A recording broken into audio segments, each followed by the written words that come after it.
Today on the Matt Walsh Show, the LGBT cult is not satisfied to simply indoctrinate everybody living on Earth today. Now they are setting out to posthumously recruit the dead. We'll talk about that today. Also, Liz Cheney goes down in flames and humiliates herself in the process. Dr. Oz goes to the grocery store and humiliates himself in the process. The IRS trains agents to use deadly force.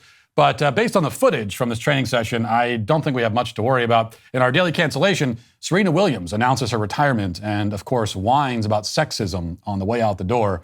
All of that and more today on The Matt Walsh Show.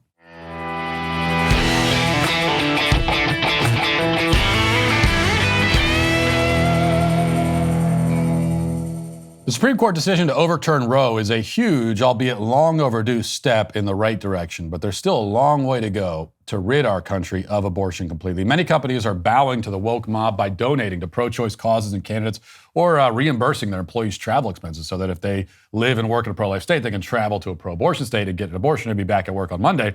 Well, what if I told you that if you're currently on a phone plan with one of the major carriers, you might be supporting these companies and their pro-abortion agendas with your monthly phone bill? Don't let abortionists use your money to fund policies you don't believe in. Switch to Charity Mobile instead. Charity Mobile is a pro-life, pro-family cell phone company that sends 5% of your monthly plan price to the pro-life charity of your choice. You don't have to compromise on values or good phone service either. Charity Mobile offers the latest 5G phones, no device or service contracts, great nationwide coverage, and live customer service based right here in the USA. The fight for the right to life continues, and pro-life causes need your support more now than ever. You can help by simply switching your phone service to Charity Mobile today. Call 1-877-474-3662 or chat with them online at CharityMobile.com. Mention offer code Walsh to redeem a free cell phone offer. That's CharityMobile.com and mention code Walsh.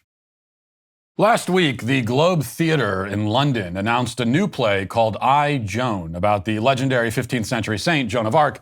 But this play is not really about Joan of Arc, the actual historical person who led a French army to major military victories before being captured and burned alive at the stake at the age of 19. This play is about a fictionalized, non-binary version of the saint. The Globe explained in an announcement on Twitter, quote, "Our new play, I, Joan, shows Joan as a legendary leader who uses the pronouns they, them.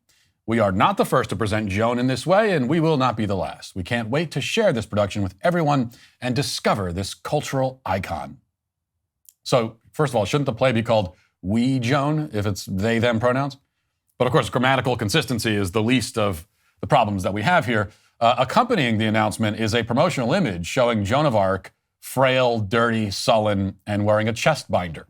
On their website, the Globe continues its defense of the portrayal, claiming, quote, "We are not the first to present Joan in this way, and we will not be the last. Regarding the use of pronouns they to refer to a singular person has been traced by the Oxford English Dictionary to as early as 1375, years before Joan was even born. Regardless, theaters do not deal with historical reality. Theaters produce plays, and in plays, anything can be possible." Now, it's true that they has often been used through the centuries to refer to a singular person. That's true.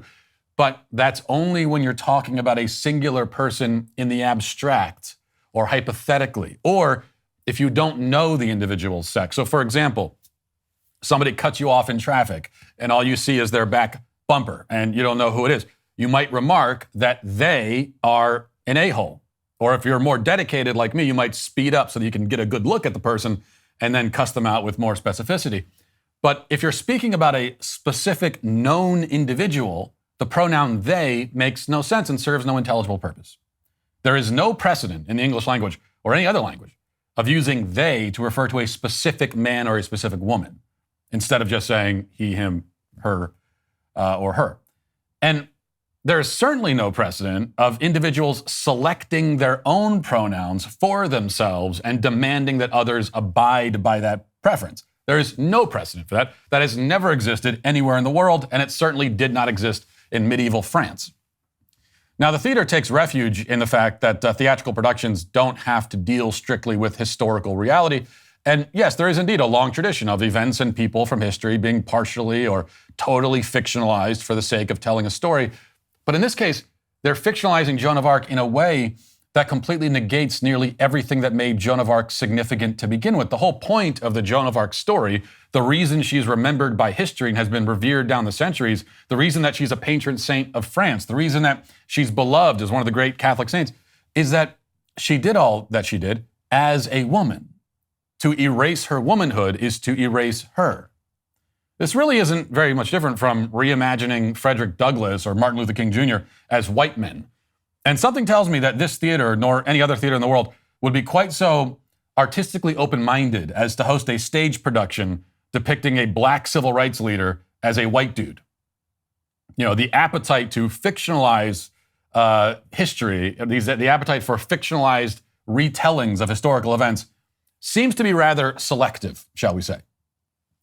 But the greater problem is that the people pushing this stuff aren't actually willing to admit that their fictionalization is merely a fictionalization. Over the past few days, various academics and historians have come out of the woodwork to try and vindicate the queerified Joan of Arc. The gay news site Pink News featured an article written by alleged historian Florence Scott claiming that, quote, gendering Joan of Arc isn't that straightforward. She writes, quote, Joan is a particularly elusive and complicated historical figure. We cannot possibly access Joan's understanding of her own gender or how she related to the gender roles of her day. We can only look at the available source material and interpret how she expressed herself. The picture is complex. Gender, as something that is constructed, evolves over time. That means any role we ascribe to a historical figure, man, woman, or non-binary, is anachronistic, muddied by modern conceptions of gender. That doesn't mean we can't relate to Joan's experience of gender, just that there's a whole spectrum of ways to relate. Women have a right to be inspired by Joan as a strong woman, acting in defiance of a patriarchal society. But those of us who are queer or non-binary should also be able to see ourselves reflected in her transgression of gender roles and refusal to conform. In taking such inspiration from medieval figures, we need to be aware we are placing our modern experiences and values on someone who didn't share them. Whether we conceive of Joan as a woman, non-binary, or even trans-masculine, and I think all three are valid historical readings, we must remember that we cannot define her. We can only interpret her. Well, actually, no, we can define her. We can define her in many ways. Okay, define means like if someone says, who is Joan of Arc or who was Joan of Arc, we can give an answer to that question. We can define her. We can say that she was born in France. We can say that she was martyred on May 30th, 1431. We can say many objective things about who she was and what she did in between those dates. We can say that she was a human being, and we can say that she was a woman. There is nothing complicated about any of that. But as always, the MO of the LGBT propagandist is to make murky even the clearest water. It is to create fog and confusion wherever they find clarity. It is to unload a dump truck full of meaningless jargon right into the middle of every conversation. And it's also to rewrite not only our current day reality, but history as well. And that effort to rewrite history is now in full swing. Over the last few days, other academics and historians have come out to argue that Joan of Arc, may not have been non-binary, but she was at least non-binary adjacent. Or maybe she was non-binary, because this is how it goes, right? First they say, oh, no, we're not claiming that Joan of Arc was actually non-binary. Oh, no, actually, we are claiming that. How quickly we make that transition. And not satisfied to simply desecrate Joan of Arc's memory by trying to posthumously recruit her into the LGBT cult, they've now moved on to other historical figures. Because this is the other thing that we know the left always does, right? They always double down. And so when they come along and say, well, we're to portray Joan of Arc as non-binary, people are upset about that. Their response isn't to back off, it's to say, oh, you know what? Just because you're saying that, not only was Joan of Arc non-binary, but all these other historical figures were too. The Daily Mail reports, an academic writing for the Shakespeare's Globe Theatre has argued that Queen Elizabeth I may have been non-binary too. In an essay on the Globe's website, trans awareness trainer Dr. Kit Hyam, that's not really what's important. What's important is trans awareness trainer is a job title. And this person referred to the Virgin Queen with they-them pronouns, saying, Elizabeth I described themself regularly in speeches as king, queen, and prince. The essay was published on Monday, August 8th, and was published in defense of the portrayal and said that the common portrayal of the story as pragmatic gender nonconformity in a patriarchal world denies historical existences of trans experience. The Leeds-based Dr. Hyam, whose pronouns are they, them, or he, him, compared Queen Elizabeth I to 10th century English ruler Ethelfled, Lady of the Mercians, who ruled Mercia, what is now approximately the West Midlands, after the death of her husband. Dr. Hyam said Ethelfled was later described as conducting armies as if she had changed her sex to take on a male-coded military, which was, in some sense, for Ethelfled to become male.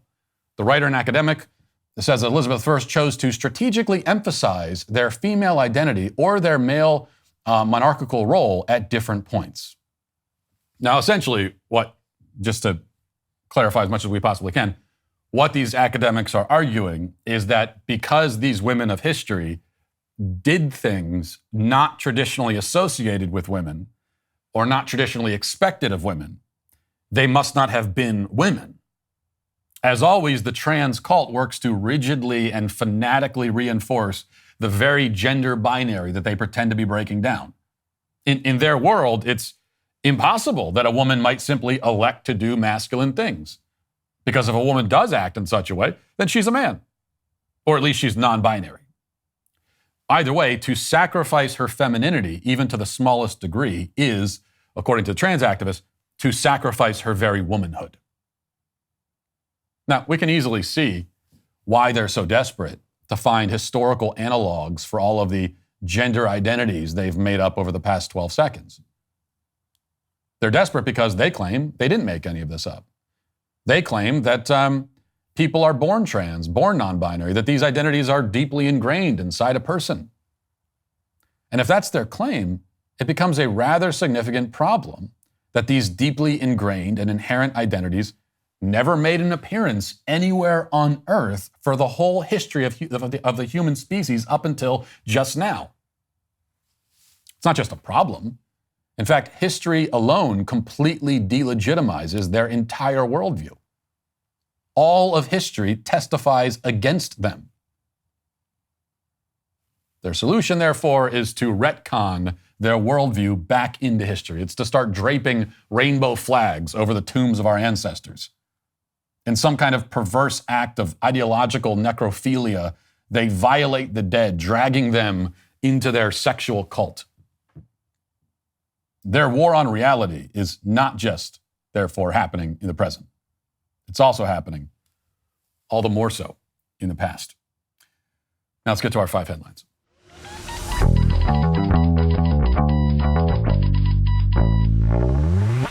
As international travel has picked up this year, so too has the appeal for hackers to steal data from the travel industry.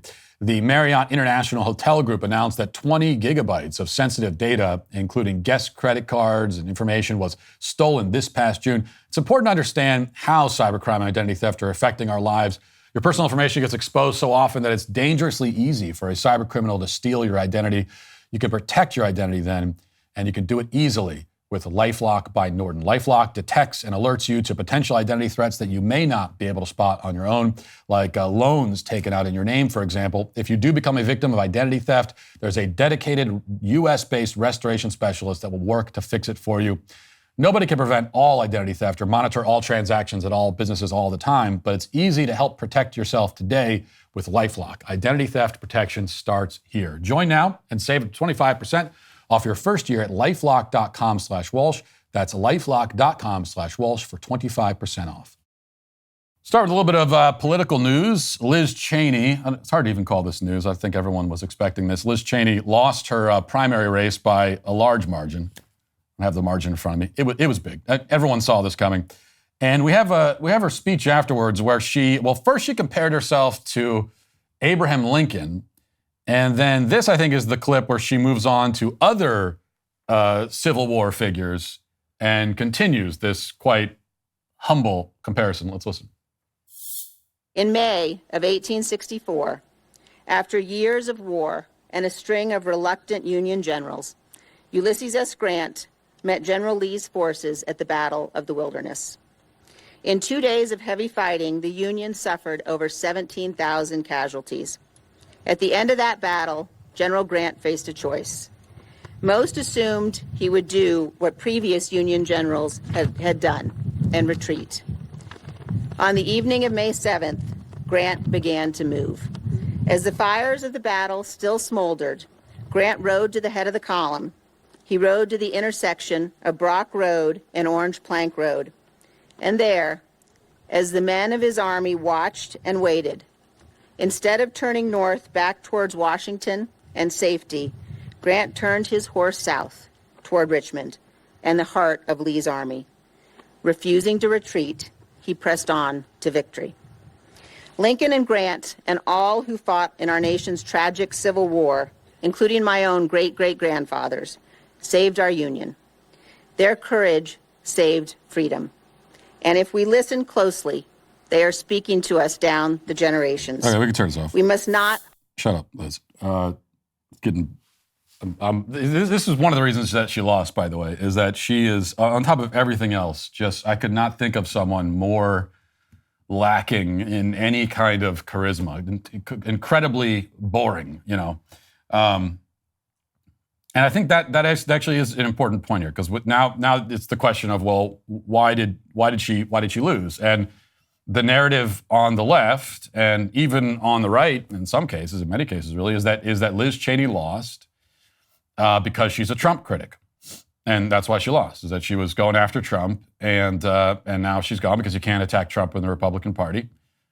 And again, on the left, like, that's the narrative that they want, so that they can paint everybody on the right and all conservatives. They could say that, well, the entire conservative movement is really just about Trump. And if you say anything about him, then, because it's one big cult, and if you say anything about him, then you're out. And there are some people on the right who seem to want to reinforce that perception. But I actually don't think that's true. Now, I can speak for myself. I personally don't really care if a Republican criticizes Trump or not. Okay? That's not the litmus test for me. The litmus test for me when it comes to a conservative, a supposed alleged conservative, is not their opinion about some other dude. And I don't care who the other dude is. Everybody knows I'm a supporter of Ron DeSantis. I hope that he runs in 2024. But if there was a conservative out there who doesn't like Ron DeSantis, and there are conservatives out there who don't, I'm not going to say, well, evict them. No, you have to be on board with Ron DeSantis. I might not agree with the criticism of DeSantis, but that's not the litmus test for me. Is not your affinity or fealty to some other person, no matter who the person is. The issue with Liz Cheney is not merely being a Trump critic. The issue is, and the reason that she lost, is because she aligned herself completely with the left and all of its narratives on every subject, including Trump. Now, most prominently, we know that she was helping to lead the absurd multiple charges towards impeachment and everything else, and we know everything that she's done with the January 6th theater. That's part and parcel of Liz Cheney's entire career, which is to align herself, while calling herself a conservative and a Republican, to align herself with the left. Her voting record also speaks to that. And that is why she's out on her ass, deservedly so. Because she serves no purpose. She's not representing our interests. She's not even trying to. Now, the way that Trump becomes a central figure in that is that, and I don't think this is the case for Liz Cheney. I mean, I don't think Liz Cheney has never actually been a conservative at any point. There have been other conservatives, of course, who at least for a while pretended to be conservative and then lost their minds because of Trump, because they hate him so much and have basically, just to spite him, have now adopted all of the left's talking points on every subject. Even talking points that they, in some cases, spent their entire career trying to rebut. And now, just because of Trump, they've gone completely over to the other side. But that is the issue again. It's not just about criticizing Trump. It's about, are you aligning yourself with the left's false narratives or not? Or are you standing against them? Speaking of aligning with the left, Dr. Oz is getting a lot of grief for this video. Well, we played what I think is the worst, still think we'll endure as maybe the worst political attack ad ever put out by a major campaign. We played that yesterday from Oz going after Fetterman. And this was a video from a few days before that. And he's still getting a lot of grief for this. This is his attempt, I guess, to relate to the common man. But I don't know. Things didn't exactly work out. Let's watch first. Thought I'd do some grocery shopping. I'm at Wegner's, and my wife wants You're at some where now? vegetables for crudité, right? So here's a broccoli. For what now? That's $2. Not a ton of broccoli there. Here's some asparagus. That's $4. Yep. And carrots. Why don't you have a shopping cart? That's $4 more. That's $10 of vegetables there, and then we need some guacamole. That's Who just $4 stacks everything more. in their arms like that? And who she loves buys salsa. Yeah, there's salsa there. store-bought $6. guacamole? Must be a shortage of salsa. Guys, that's $20 for crudité, and this doesn't include the tequila. I mean, that's outrageous. And we got Joe Biden to thank for this. Okay, first of all, the salsa is expensive because you're going for the expensive salsa over in the produce section. Just go over to the Mexican food section with the salsa that comes in the glass jars, and it'll be like half the price. And I think it actually tastes better than that kind of salsa because the salsa in the produce section is always under-seasoned, in my opinion, and not nearly spicy enough. And I guess I've always known that there are freaks out there who buy the store-made, prepackaged guacamole. I don't know who those freaks were, but now we know. Like Dr. Oz is that guy. You're in the produce section. Go pick up a couple of avocados. You know how easy it is to make guacamole? And it's cheaper too. You're gonna spend $6 on that little a shot glass size of guacamole. Go get a couple avocados and some cilantro. You should have most of the stuff already at your house. A couple of limes and you're good to go. Now he says he's at Wegner's, which I don't think that's an actual grocery store. I think that that's a combination of what? Wegmans and another grocery store. And he's trying to make, what is it, crudité? I don't even know what crudité is. Actually, let me look that up. I don't know how to spell it. I want to look it up to see what we're dealing with, but crudité. Okay, here it is. Assorted raw vegetables served typically with a sauce into which they may be dipped. So a vegetable platter. That's what normal people call it. No one calls it, we're having some crudité. It's so you're making a vegetable platter. And you're going to dip it in salt. You're going to dip what, carrots in salsa? That doesn't even make any sense. You could tell this guy hasn't been to a grocery store in like 3 decades. And he's so out of touch that this is what he thinks people do. He thinks that people go to the produce section to make crudité. You couldn't have chosen a more common dish. How about I want to go make a salad, so I'm in the grocery store to make a salad.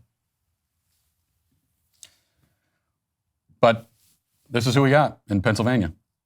That's your guy if you're a Republican, right? Supposedly. All right. NBC has this report. It says Boston's Children's Hospital has warned employees about mounting threats and is coordinating with law enforcement after far-right activists on social media began targeting the hospital with false claims about its treatment of young transgender people. It's the most recent in a series of attempts to target hospitals for their work with trans youth, adding to an ongoing wave of anti-LGBTQ sentiment that has hit libraries, schools, and even a trans-inclusive Los Angeles spa. The Public Relations Office at Boston Children's Hospital sent an email to employees with guidance on how to respond to harassment and threats earlier this week, citing an increase of threatening and aggressive phone calls and emails sent to the hospital commenting on treatment of transgender patients. The email was confirmed to NBC News by a current employee. Just a sidebar here. Always keep in mind when they claim that threats are coming in, that they're being threatened, you can never take that claim at face value. Of course, they're not above simply lying. And what's more, we know what they consider a threat to be. Right? Any criticism is a threat. It is. What was the word of the day that we learned yesterday? It is stochastic terrorism is what it is. So we already know that any criticism is an act of terrorism. And so when you hear all of these news reports now lamenting the threats that are coming in against Boston Children's Hospital, always keep that in mind. It continues. Boston Children's Hospital first became the target of activists in recent weeks when well-followed social media accounts such as Libs of TikTok, which has often promoted the groomers discourse that falsely linked LGBTQ teachers and parents to pedophilia, began to make a variety of false claims. But we have to stop there again. First of all, the so-called groomers discourse links teachers and many other people on the left to grooming specifically, okay? It links them to conditioning and sexualizing and grooming. So when we accuse someone of being a groomer, that's what we're accusing them of. Now, as far as actual pedophilia and the sexual abuse and rape of children, well, yeah, there is a connection between, in fact, a large number of teachers and that. And that's not a connection that we're drawing or making up. That's an actual epidemic in the school system of the sexual abuse of children by school staff. The Department of Education did their own report about it decades ago and found that there are tens of thousands of victims in the school system of sexual abuse by school staff and teachers. That was back in, 2004, 2005. Do we think it's gotten better since then? Do these problems ever get better on their own if they're not addressed? If it is revealed that there is an epidemic of sexual abuse within an institution and there are not serious, far-reaching steps taken to address the epidemic, does it just go away or does it continue to fester and get worse? I think we know. So, but both of those things, whether it's teachers grooming their students and bragging about it publicly, or the actual sexual abuse of students, this is not something libs of TikTok invented. I didn't invent it. This is just a fact. Continuing, it says, one allegation said that the hospital offered gender-affirming hysterectomies to children under 18 years old. Conservative influencers with millions of followers push similar false talking points and fan the flames further. And then it goes on, the article goes on, quoting from the hospital, saying that this is a false narrative. It doesn't happen. Here's a quote. It says, in response to commentary last week, critical of our gender multi-specialty service, Boston Children's Hospital has been the target of a large volume of hostile internet activity, phone calls, and harassing emails, including threats of violence towards our clinicians and staff. This was Boston Children's Hospital. They just sent this out in an email. We are deeply concerned by these attacks on our clinicians and staff, fueled by misinformation and a lack of understanding and a respect for our transgender community. Boston Children's is proud to be home to the first pediatric and adolescent transgender health program in the United States. Well, as we talked about yesterday, this is nothing but obfuscation on their part. Right? They're homing in on this one. There were dozens of videos that Boston Children's Hospital published themselves. They put the videos out there. And all that any conservative on social media did was just take the videos and say, hey guys, look at these videos. Look at what they're saying in the videos. Only one of the videos dealt with so-called gender-affirming hysterectomies. But that's all they're responding to because they feel safe there. They can say, oh, we don't do that. We wait till you're 18 because that's perfectly fine to do it to an 18-year-old. What they're ignoring and not addressing is that almost all of these other procedures they inflict on children, including top surgery, double mastectomies, which are performed on girls all the way down to the 12 and 13 across the country in many different hospitals and clinics. But here's the point. I'm not gonna accept on face value that there are actual threats. You know, that there's a rash of actual, like people saying, oh, we're gonna blow up the hospital and that sort of thing. Because that's when they say threat, that's what they want you to imagine, whether that's actually happening or not. So putting that to the side, the alleged threats, what I do know that Boston Children's Hospital is receiving is an avalanche of angry emails and calls from people who are disgusted by what they're doing to children. Okay, there are a lot of very angry people who are calling them out and calling them to account and demanding that they explain themselves and justify, not that they possibly could. And that is exactly what should happen. Okay, the fact that Boston Children's Hospital is bragging about mutilating and drugging kids and now has to face this enormous nationwide backlash, that's not a sign of that we're collapsing as a society. The fact that Boston Children's Hospital is doing this to kids, that's the sign that we're falling apart as a society. But people responding angrily to that, that's a sign of societal health. In a healthy society, it wouldn't just be Boston Children's Hospital. That's the real problem here. It's not that Boston Children's Hospital is the target of anger from us. It's that all these other hospitals have so far gotten off scot-free. In a healthy society, when kids are being drugged and mutilated and castrated and sterilized, the people that are doing this are going to hear about it, and they're going to be the subject of, at a minimum, enormous anger from the public. That's the way that it should be. And you know what? There's a real simple solution. Here's the good news. If you're at Boston Children's Hospital, or if you work at a gender-affirming clinic anywhere in the country, and you're worried that people are going to start sending you angry emails and calling you out on social media and everything else, here's the good news. There's a real easy solution. And that is stop doing that to the kids. Stop hurting kids. And this problem for you goes away. Stop hurting kids. It's the same thing for the teachers who are bragging about sexually indoctrinating their students. And now they're fretting and saying, well, when I brag about sexually indoctrinating my students, everyone's mad at me. What do I do? This is terrible. I'm a victim. Well, stop sexually indoctrinating your students, and you wouldn't have this issue. Okay? We are reacting in a normal and healthy way to what you are confessing, what you are admitting to doing. So stop doing that, and this wouldn't be a problem. Moving on to this, we know that there's a fleet of new IRS agents coming down the pike here, 87,000 to be specific. And recently, the job listing for these new agents went viral with some troubling details. In fact, the IRS is looking for, apparently, agents who will carry a gun and use deadly force.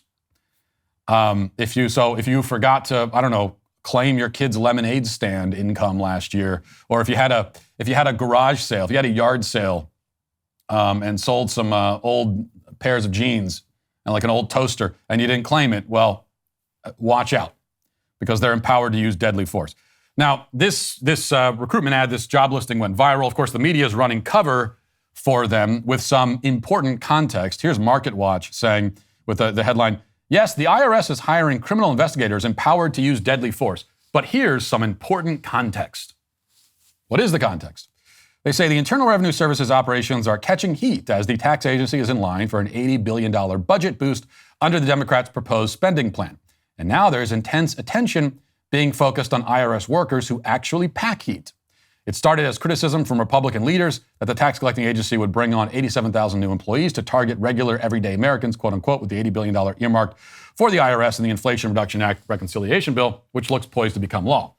But that's a misleading claim, according to the Associated Press. The bill passed in a 220-207 vote of the House of Representatives, so on and so forth. What I'm looking for is where's the important context? So we've got a lot of information here and a lot of claims, but we're supposed to be getting important context that makes it less terrifying that they're recruiting IRS agents to use deadly force against Americans. So I'm skimming through. Okay. Here we go. It says, though the job is really about sniffing out, so this is the IRS Criminal Investigation Division, though the job is really about sniffing out income and accounting irregularities to build legal cases, one of the potential duties is conducting or participating in surveillance, armed escorts, dignitary protection, undercover operations, execution of search and arrest warrants, seizures, etc. There are 300 vacancies for that role, which pays between $50,000 and about $90,000 annually, according to the list. Though the job listing drew new attention this week, requiring some IRS agents to potentially use deadly force is nothing new, an IRS criminal investigation spokeswoman confirmed. Okay. Well, I'm glad we could finally get to that. So that is the missing context. That's the important information that we need. That makes this all better. It's like, no. The IRS, they've been shooting and killing people for a long time. This is not new. We've already been doing this. So everything's fine. Oh, okay. Well, I guess that makes it okay. No, actually, it is still terrifying until, here's the encouraging part. Depending on how you look at it, maybe this is encouraging.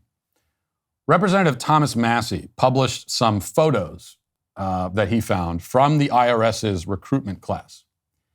And these are the people that they're bringing in and recruiting to be in their criminal investigation division. And these are the people that are going to be equipped to use deadly force. So we got the tweet here, and you can look at, do we have the individual photos? You can look at, okay, stop right there for a second. So here we go. First of all right, where to begin? And what am I allowed to say here without getting banned? That's the real question. So these are the people that they're equipping with deadly force. These are going to be the IRS warriors. So we've got 4 women and an individual in a wheelchair.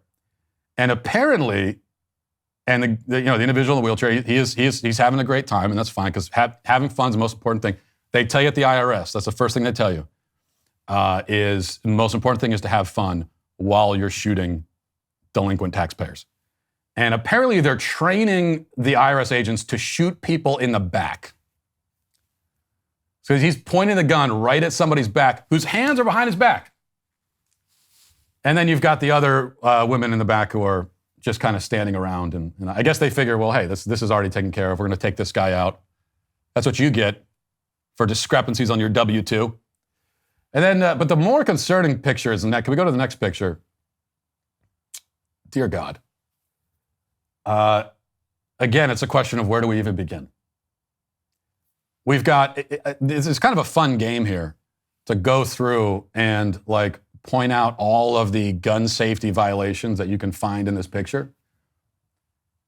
Not very good trigger discipline. My main problem is with the girl right up front there, the way that she's holding the firearm. Now, I don't claim to be an expert. I'm a gun owner myself, and I have taken some classes, but I don't claim to be an expert on this. And yet I look at that and immediately I think, well, that is not proper form for holding a firearm. That is how you hold like a cup of hot cocoa. That's how you hold a venti latte at Starbucks. That's not how you hold a gun. Because you're still here's what's gonna happen. She's gonna fire it. If that was a real gun and she's pointing it at somebody's back because they didn't claim something on their taxes, she's gonna fire it, and then the recoil, especially because this is a small, kind of frail woman, she's gonna fire, the recoil is gonna go right back into her face. That's what's gonna happen. And then you've got Charlie's Angels in the back there. She's holding the gun up. She's ready to go. And then you've got the woman all the way in the back, on the back of the wall there. She appears to be pointing the gun at the woman in front who's holding the gun the wrong way. Is that the penalty for bad form when holding a firearm, is that you just get shot on the spot at the IRS? So maybe this is the good news. And then we have one more. Well, these are obviously physically fit. These are warriors right here. So maybe here's the good news, maybe.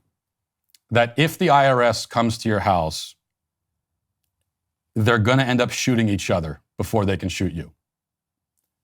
Not good news for your carpet and your furniture and all the cleanup you're gonna have to do, but I don't think you have to worry about these people exactly.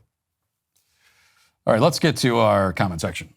Who makes a Twitter mob fly off the handle with rage? Who's to blame? It's a sweet baby gang.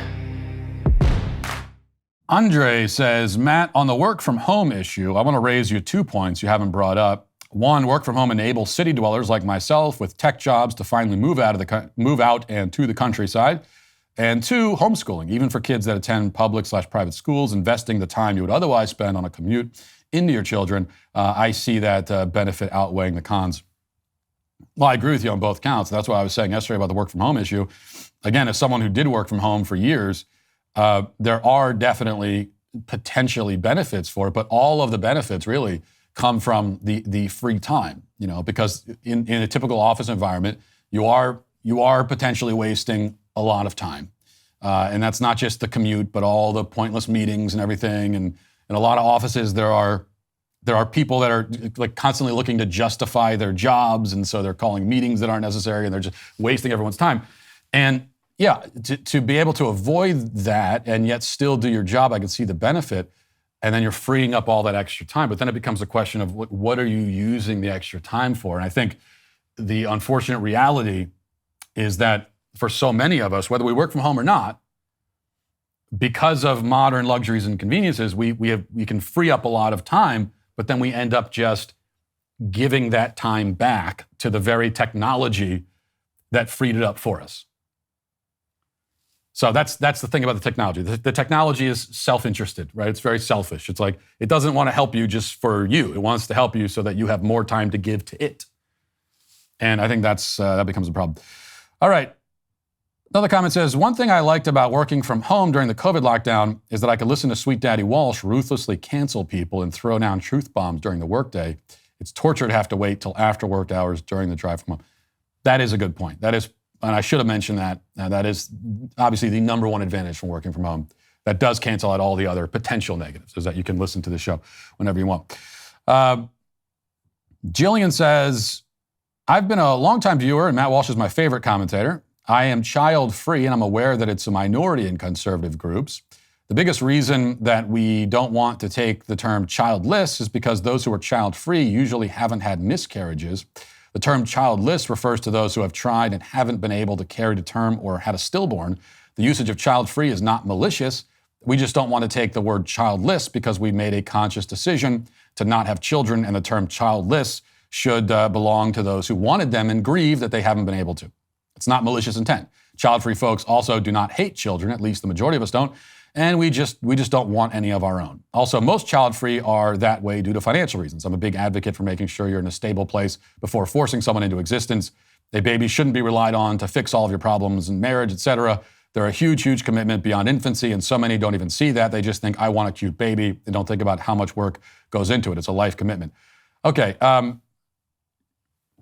obviously I agree with you that it's a lifelong commitment.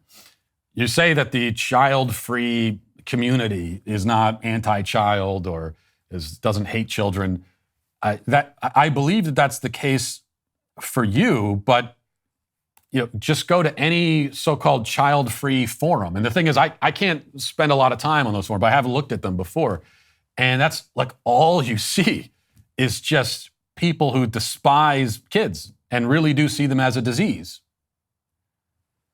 I understand your distinction between childless and child-free, but that's the reason why most people use the term child-free, is because they want to look at it as a positive. I am free of the burden of children. That's what it means, right? I'm child-free. I think the fact that it has a similar ring to cancer-free is not a coincidence. And also, just once again, the fact that if you don't end up having kids for whatever reason, that's one thing. That's always happened in history. There have always been people who don't end up having children, of course. But when it becomes part of your identity, I'm not saying that's the case for you, but the very fact that there is something called the child-free community, and they have forums, and they have, like you're defining yourself by your lack of something. That, I think, is the most troubling thing. Let's see. Evan says, I'm a pretentious, effete former academic, so I can tell you that some of the jargon these people use in the academic sense, stochastic literally means something that may or may not happen. No, seriously, that's what it means. It doesn't even mean that something is statistically probable. It just means that it's possible. That's actually a really important point, too, because when I originally heard this term stochastic terrorism, the first thing that I did was, I admit I'd never heard the term stochastic before. I'd never come across it. No one had ever used it in my presence. And so I looked up stochastic, and that's what I found. It's that stochastic actually means, as you say, according to the dictionary, something that's random. Just like it could happen, maybe it won't, but maybe it won't. Yet stochastic terrorism means that you're demonizing someone, leading to potentially violence. And so that's where the term stochastic is actually important. Because what they're saying is that if you say something that could or could not compel someone to violence, then you're a terrorist. But obviously by design here, well then that means that like everyone's a terrorist. Because it's possible, it's theoretically possible that anything you say at all could drive some maniac to go do something. It's theoretically possible. And so they give themselves the framework to just paint us all as terrorists, which obviously is the point. Are you still giving your money to woke razor companies that hate your values and see masculinity as toxic and think that you should teach your daughter to shave her beard? Well, there is a better way. Jeremy's razors are 100% real and 100% woke free. The premium matte tungsten handle has more heft than the left. The razor head pivots without caving and has 6 blades that are sharper than truth. Those other razor companies keep virtue signaling to the totalitarian left and using your money to do it at the same time, but you don't have to let them. When you buy Jeremy's razors, you aren't just making Jeremy richer, you're making the woke left poorer, which is even more important. 75,000 people have already made the switch. You can too. Visit IHateHarrys.com to get your Founders Series Shave Kit today. That's IHateHarrys.com. Jeremy's razors, shut up and shave. Now let's get to our daily cancellation. Recently, Serena Williams retired from tennis. And for most athletes, after a long and successful career, retirement is a time for bittersweet reflection. It's a time for gratitude. But gratitude has never quite been the Serena Williams way, I suppose. Neither has maturity, nor dignity, nor likability. And so Serena, staying true to form, is riding into the sunset with her $260 million net worth and whining the whole way out. In fact, she says that her retirement is not prompted by her age, but by sexism. CNBC reports, tennis legend Serena Williams has been a fierce advocate for gender equality both on and off the court. And when she announced her retirement from the sport Tuesday morning, she made an important point about the unique sacrifices women must make in their careers. In a Vogue article, Williams, who turns 41 next month, said that she will retire after the U.S. Open, which begins in late August. The win at the tournament would tie her with Margaret Court's record of 24 Grand Slam titles. Quote, I have never liked the word retirement, Williams wrote in the article, which was transcribed from her conversation with Vogue contributor Rob Haskell. Maybe the best word to describe what I'm up to is evolution. I'm here to tell you that I'm evolving away from tennis toward other things that are important to me. Okay, well, so far so good, right? That's all fine, I guess. Almost. I mean, the whole I'm not retiring, I'm evolving bit is pretty annoying and pretentious, but I'm willing to overlook it. And actually, I looked up the full quote. Serena Williams actually said that she would describe herself as in the middle of a transition, but she doesn't want to use that word because she doesn't want to appropriate it from trans people. That's what she said. But we're going to let that go because we have other problems to deal with. The article continues. Williams cited her family as the main reason why she'll step away from the sport, writing that her 4-year-old daughter, Olympia, wants to be a big sister. Williams has been married to Reddit founder Alexis Ohanian since 2017. The desire to expand her family, however, wouldn't be a career-ending move if she were a man, Williams points out. Believe me, I never wanted to have to choose between tennis and a family, she wrote. I don't think it's fair. If I were a guy, I wouldn't be writing this because I'd be out there playing and winning while my wife was doing the physical labor of expanding our family. Maybe I'd be more of a Tom Brady if I had that opportunity. Okay, so there's the problem. And it's difficult to know exactly how to respond to that because it's so crushingly stupid and incoherent. It's also self-contradictory, as she was just worried about being sensitive to trans people, and now here she is making the transphobic claim that men don't have babies, and that's very problematic. But that aside, it's not clear what her complaint is exactly. Like, she whines that men don't have to do the physical labor of expanding the family, but what does that mean? Is she referring to the fact that women are more likely to be the primary caretakers of children? Well, that can't be it because she has hundreds of millions of dollars and certainly already has an army of nannies and various other servants on standby. She's not home every day raising her current 4-year-old daughter. She's obviously made arrangements there, so why couldn't she do the same thing for the next child? When you've got $200 million in the bank, there's no reason why, if you don't want it to, there's no reason why having a kid would stop you from doing anything you want to do. If you have no problem with having a nanny raise them. Or is she, when she says physical labor, is she actually referring to the labor of labor? Is she talking about the fact that women are the ones who physically bear and deliver children? Well, we can only assume that that's what she meant. And if so, her complaint is less petty and selfish than it is just insane. I mean, it's not fair that women are the ones who give birth? What? What do you mean not fair? Who are you registering this complaint with exactly? Nature? God? Or do you imagine that human reproduction is a patriarchal conspiracy, as if sinister white men in smoky rooms conspired to set things up this way? Calling a woman's role in human reproduction unfair is like saying it's unfair that birds can fly and we can't, or it's unfair that gumdrops don't fall from the sky when it rains. It's unfair that there isn't actually a pot of gold at the end of a rainbow. An unfair thing is a thing that happens outside of the rules or not in accordance with the principles of justice. That's what's unfair. So what rule, what principle of justice is violated by the nature of human reproduction? Any claim of unfairness is an appeal to some higher authority or principle. So again, who or what is being appealed to here? To top it all off, Serena is bitterly complaining about a pregnancy that hasn't happened yet. She's going to try to get pregnant, potentially having to use medical assistance given her age, and yet she's complaining the whole way as if the thing she's planning to do in the future and says she wants to do is nonetheless going to happen against her will. It makes no sense. Well, that's not exactly true.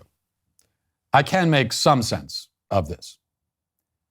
Serena Williams, like any sufficiently modern and progressive Western person, hates herself and she rejects herself. See, the way she sees it is that her femaleness is somehow apart from her true self, right? Like there's herself, there's her, and then there's her femaleness, and her femaleness intrudes on her true self, causing inconveniences and interfering with her tennis career. She does not see herself as a completely integrated whole. And that's because nobody on the left does. They divide themselves into pieces and put aspects of themselves at war with other aspects of themselves. They become bitter and sullen, feeling somehow persecuted by nature itself, though they can't explain how, and they don't know who to complain to about it. And the great shame in Serena's case, and in the case of so many leftist women, is that while she's doing all this complaining, she's failing to see the blessing. She sees as a curse what is really a blessing.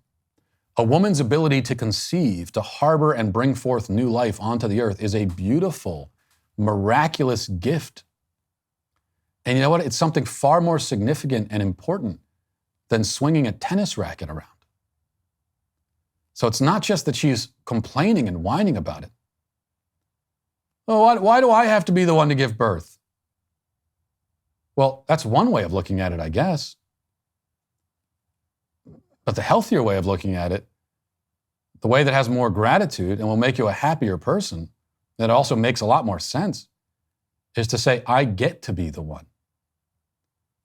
I have been blessed with this enormous gift and also power that men don't have.